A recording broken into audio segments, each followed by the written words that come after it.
Samford Bulldogs 2-0 day against Chattanooga, a 9-4 win followed by a 6-5 walk-off. Coach, why don't you talk us through what you like seeing from your team today?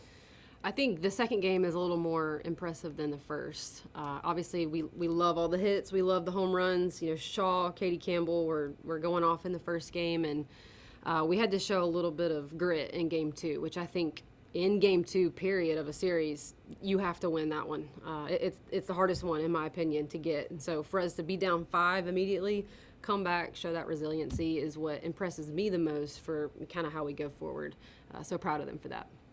Team's on a good run now, 5 wins in a row, scoring a lot of runs. You mentioned game 1 scored 9, led by 5 home runs between Katie Campbell and Olivia Shaw.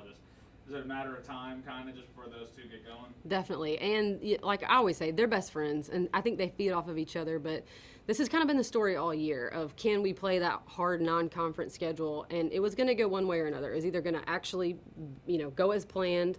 We faced the best hitters, pitchers, and now we kind of see the ball a little bit better, pitch the ball a little bit better, or they were going to get so discouraged that we couldn't move forward. And it obviously wasn't the non-conference that we had hoped and planned for. So for them, they've done well throughout the year. I think they just take advantage of the pitches when they see them.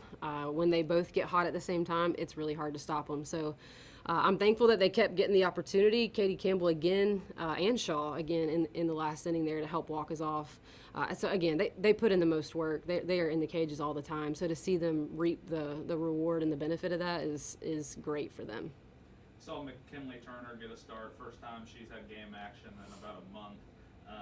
Fell behind a little early. What did you see from her? Just kind of knocking off some rust, working her way back. Yeah, and she knows this. She holds herself to such a high standard that we were going to try to get her in today just to get a few innings under her belt, after the injury. And she's worked all week, trying to get ready and be back. But ultimately, we know, too, we've got to play a little bit of better defense in that first inning. And we kind of came out flat for her. So two sides of it. I think we play a little better defense, but also she knows she goes right at hitters, and she is unstoppable. So she'll go back to work, feel great about it. She'll just keep getting better as she progresses. Really good week from Reese Hickey with the whole game against Alabama State and then 2 really good relief outings today.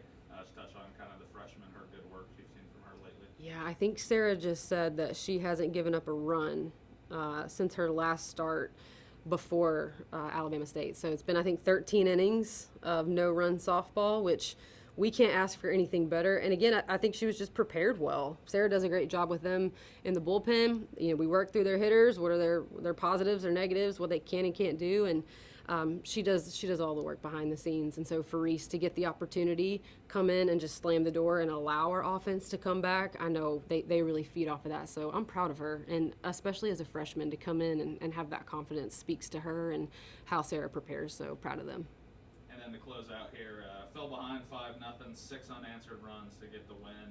Just talk a little bit how the offense kind of kept chipping away, and then going into the last inning, top of the order and the heart of the order, they delivered in a big spot. I joke with them that I can't hide my stress. They know when I'm stressed. I've been stressed for 30 games. And in the second and third, I wasn't, because I believe in them. I know that we have the offense that we can put together runs. And props to Brandy for understanding that we were starting to get jammed. They were throwing us a little bit different and getting her hips open and putting it over the fence. That was just the spark for us. So I'm proud of her for stepping up and being the one to do it. And then everybody just responded to it. So as long as we can stay within who we are, I don't think there's any lead that's too big for us. We're going to at least find a way to put some runs on the board.